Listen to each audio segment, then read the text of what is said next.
Hello friend, मैं राजनंदिनी। आप सबका स्वागत है आपके अपने यूट्यूब चैनल स्टडी मस्ती वन में। आइए, आज मैं आप सबको अर्थमेटिक प्रोग्रेशन समांतर श्रेणी के बारे में कुछ थ्योरी की क्लास देने वाली हूँ। ज़बरदस्त क्लास चलने वाला है, वीडियो को अंत तक देखिएगा ताकि आपको अच्छे से समझ में आ सके। तो आइए बोर्ड पे चलते हैं, देखते हैं कि कैसा क्लास चलने वाला है, कैसे थ्योरी है। तो आइए देखते हैं। अगर वीडियो अच्छी लगी तो लाइक कमेंट सब्सक्राइब जरूर कीजिएगा। वीडियो को अंत तक देखिएगा ताकि आपको अच्छे से समझ में आ सके। यहाँ बोर्ड पर मैं कुछ लिखी हूँ, अनुक्रम। अनुक्रम का इंग्लिश होता है सीक्वेंसी। अनुक्रम क्या है? अनुक्रम वह है संख्याओं का वह समूह जो एक निश्चित नियमों के अनुसार निश्चित क्रम में व्यवस्थित होता है, उसे अनुक्रम कहते हैं। क्या समझे आप? इसे संख्याओं का वह समूह जो एक निश्चित नियमों के अनुसार एक निश्चित क्रम में व्यवस्थित होता है, उसे अनुक्रम कहते हैं। आइए मैं इसे लिख के बता देती हूँ। यहाँ देखिए, हम यहाँ पर भी लिख दें, संख्याओं का वह समूह जो एक निश्चित नियमों के अनुसार एक निश्चित क्रम में व्यवस्थित होता है, उसे अनुक्रम कहते हैं। जैसे एग्जाम्पल देखते हैं, 2 4 6 8 10 dot dot dot dot dot, जहाँ तक भी लिख सकते हैं इसे। जैसे यहाँ पर देखिए, 2 के बाद 4 है, 4 के बाद 6, 6 के बाद 8 है, 8 के बाद 10 है। तो यानी कि यहाँ पर देख रहे हैं कि दो दो अंक का डिफरेंट दिखाई दे रहा है। दो दो अंक के बाद ये अंक लिखा गया है, तो एक निश्चित नियमों के अनुसार एक निश्चित क्रम में दिखाई दे रहा है, इसी को अनुक्रम कहते हैं, यानी कि सीक्वेंस कहते हैं। यहाँ पर भी देख लीजिए, 3 7 11 15 19, इसी तरह से यहाँ पर भी 4 4 के बाद मतलब अंक लिखा गया है, 4 4 का डिफरेंट दिख रहा है। अब ये सीक्वेंस जो है यानी कि अनुक्रम 2 प्रकार का होता है। कौन कौन? ये रहा बोर्ड पर मेरा सीक्वेंस 2 प्रकार का होता है। फाइनाइट सीक्वेंस, ये दूसरा इनफाइनाइट सीक्वेंस। इसका हिंदी होता है परिमित अनुक्रम और दूसरा अपरिमित। अब इसे देखना है कि फाइनाइट सीक्वेंस और इनफाइनाइट सीक्वेंस क्या होता है, कैसा होता है। आइए बताती हूँ। तो आइए देखते हैं कि फाइनाइट सीक्वेंस क्या है। फाइनाइट सीक्वेंस, यदि किसी अनुक्रम में पदों की संख्या निश्चित हो तो उसे परिमित अनुक्रम, यानी कि निश्चित हो यानी कि उसका लास्ट टर्म दिया गया हो तो उसे परिमित यानी कि फाइनाइट सीक्वेंस कहेंगे। एग्जाम्पल देखते हैं, 1 3 5 7 डॉट डॉट 25 तक, यानी कि इसका कोई मतलब इसका अंत हो, यानी कि इसे इसका लास्ट टर्म दिया गया हो, उसे फाइनाइट सीक्वेंस कहते हैं। यदि किसी अनुक्रम में पदों की संख्या निश्चित हो, यानी कि निश्चित हो, अनिश्चित नहीं, अनिश्चित होगा तो वो अपरिमित हो जाएगा, यानी कि निश्चित है तो ये फाइनाइट सीक्वेंस है। इसी तरह इनफाइनाइट सीक्वेंस के देखते हैं। इसी तरह इनफाइनाइट सीक्वेंस को भी देख लेते हैं। यदि किसी अनुक्रम में पदों की संख्या अनगिनत हो तो उसे अपरिमित अनुक्रम कहते हैं, यानी कि अनगिनत, इसका कोई अंत नहीं होगा, इसका कोई अंत लास्ट टर्म नहीं दिया रहेगा। जैसे कि 2 4 6 8 10 10 इनफाइनाइट तक इसका कोई अंत नहीं होगा, इसे अपरिमित यानी कि इनफाइनाइट सीक्वेंस कहेंगे। कुछ और बातें हैं जो हमारे लिए जानना बहुत ज़रूरी है। किसी अनुक्रम में विभिन्न पदों को हम T1 T2 T3 dot dot dot dot Tn से मैंने इसे व्यवस्थित कर सकते हैं, इसे दर्शा सकते हैं, दिखा सकते हैं,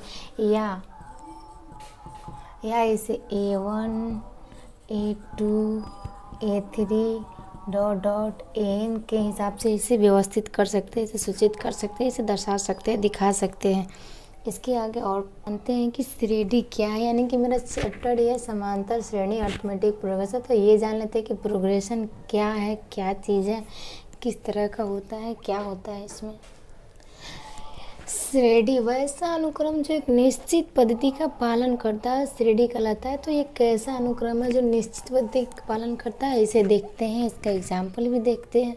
पहले इसका प्रकार देख लीजिए, श्रेणी कितने प्रकार का होता है और इसमें हमें कितने पढ़ना है, कौन कौन सा पढ़ना है। 10th क्लास में सिर्फ और सिर्फ समांतर श्रेणी ही पढ़ना है।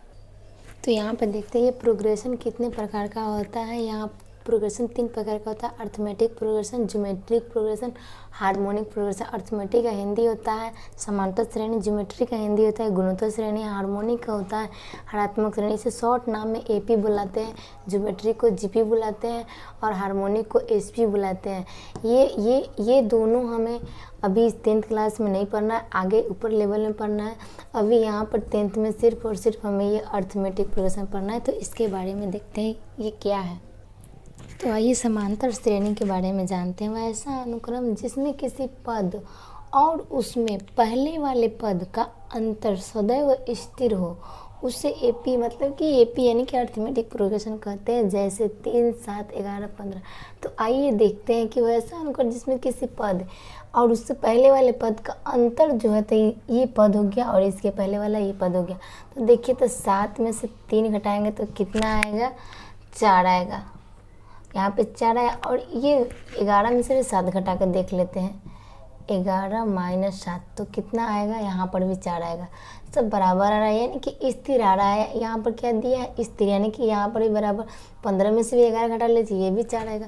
यानी कि इसका जो अंतर है हमेशा स्थिर रहेगा, यानी कि हमेशा बराबर रहेगा। यही समांतर श्रेणी का नियम है।